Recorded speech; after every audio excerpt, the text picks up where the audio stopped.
Hello everyone, कैसे हैं आप? आशा करते हैं आप लोग अच्छे होंगे, मस्त होंगे, स्वस्थ होंगे। तो आज आप देखने वाले हैं सोशल साइंस यानी सामाजिक विज्ञान का बहुत महत्वपूर्ण प्रश्न। प्रश्न संख्या 1 से 6 तक लघु उत्तरीय प्रश्न है। इनमें से किन्हीं 3 प्रश्नों का ही उत्तर दें। प्रत्येक के लिए 2 नंबर आपको दिया जाएगा, ठीक है। अंकित आधारित किए गए 3 दूनी 6, समझ गए। ये पहले आपको ऐसे क्वेश्चन मिलेगा और ऐसे प्रश्न का आप आंसर दोगे। पहली प्रश्न है मेरे प्यारे भाई, ध्यान देना, बहुत पॉपुलर सा प्रश्न है। क्वेश्चन है 1829 की आर्थिक मंदी की मुख्य कारण क्या थे। 1829 की जो क्रांति हुई थी इसका मुख्य कारण क्या है, इस प्रश्न का आपको आंसर देना है। उत्तर, उस 1929 में अमेरिकी शेयर बाजार में गिरावट आ गई। 1829 इसमें क्या हो गई, अमेरिकी बाजार में क्या हो गई, शेयर बाजार में गिरावट आ गई।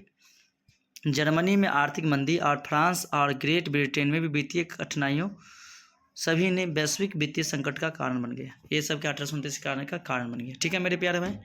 चलिए नेक्स्ट प्रश्न को बढ़ते हैं, ध्यान देना। प्रश्न नंबर 2 है, असहयोग आंदोलन के आर्थिक प्रभाव क्या थे। असहयोग आंदोलन के आर्थिक प्रभाव निम्नलिखित थे।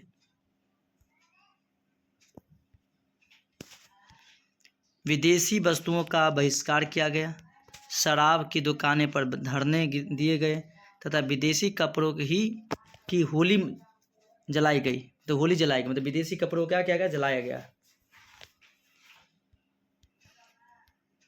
नेक्स्ट पॉइंट नंबर 2 है, 1921 से 1922 ईस्वी के मध्य विदेशी कपड़ों का आयात आधा हो गया। उसी की कीमत 102 करोड़ रुपए से घटकर 57 करोड़ हो गया।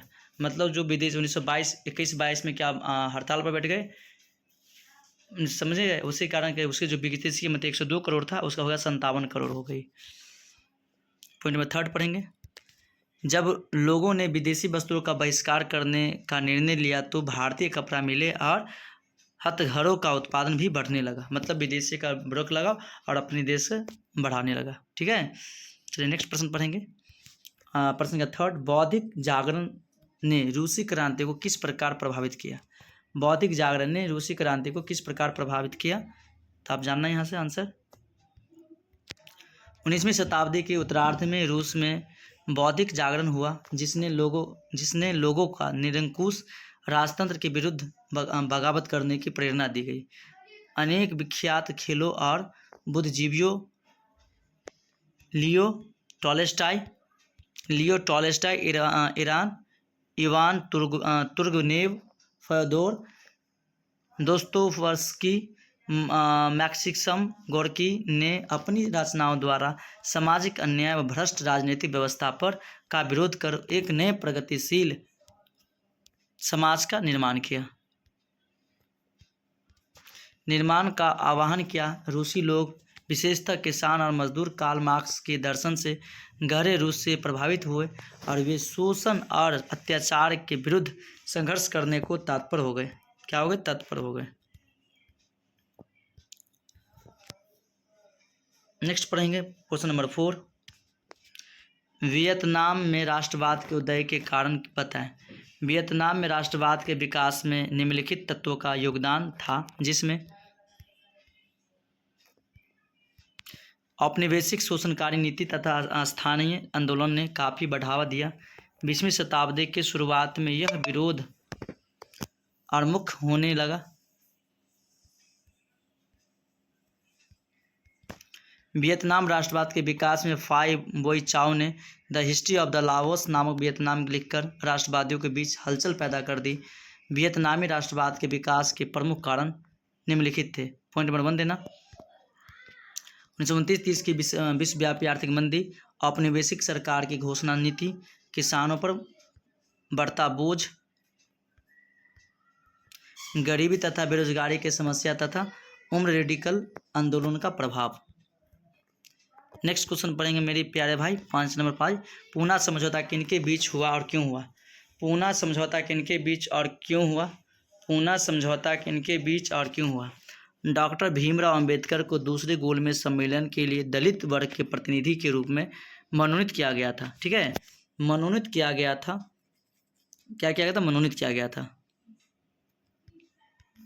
इस सम्मेलन में दलितों के लिए अलग निर्वाचन क्षेत्र के प्रश्न पर वे गांधी जी के साथ उलझ पड़े। जब अंग्रेज सरकार ने अंबेडकर की मांग मान ली तो गांधी जी आमरण अनुशासन फर्स्ट ऑन टू डेथ पर बैठ गए, मतलब अनशन पर बैठ गए। ठीक है, उनका मत था कि दलितों के लिए अलग निर्वाचन क्षेत्र की व्यवस्था से समाज में उनके एकीकरण की प्रक्रिया मंद पड़ जाएगी, और इसके मुद्दे पर सितंबर 1932 ईस्वी में पूना समझौता के माध्यम से सुलझाया गया। कब सुलझाया गया? 1932 में सुलझाया गया। उसे दलित वर्ग, जिन्हें बाद में अनुसूचित जाति के नाम से जाना गया। प्रांतीय के केंद्रीकरण, विधान परिषदों में उल्लिखित सीटें मिल गई, परंतु उनके लिए मतदान समस्या निर्वाचन क्षेत्र में भी होता गया। न्यू डील क्यों लागू की गई? बताओ, न्यू डील क्यों लागू की गई, बताना जरा। न्यू डील क्यों लागू किया गया? जन कल्याण की एक बड़ी योजना से संबंध, नई नीति जिसमें आर्थिक क्षेत्र के अलावा राजनीतिक और प्रशासनिक नीतियों को भी नियमित किया गया। इससे प्रवर्तक अमेरिकी राष्ट्रपति रूजवेल्ट थे, जिसने विश्वव्यापी मंदी से लड़ने के लिए अमेरिकी में लागू किया गया था। Thank you bets of all everyone, bye bye, tata. मिलते हैं नेक्स्ट वीडियो के साथ। अगर आपको वीडियो अच्छा लगे तो लाइक शेयर कमेंट जरूर करें, और आपको किस सब्जेक्ट में अभी तक तैयारी नहीं हुआ है आप हमें कमेंट करके बताएं, हम उस वीडियो के साथ लेके आप तक पहुँच पाएंगे। ठीक है भाई, ओके बाय, मिलते हैं नेक्स्ट वीडियो के साथ।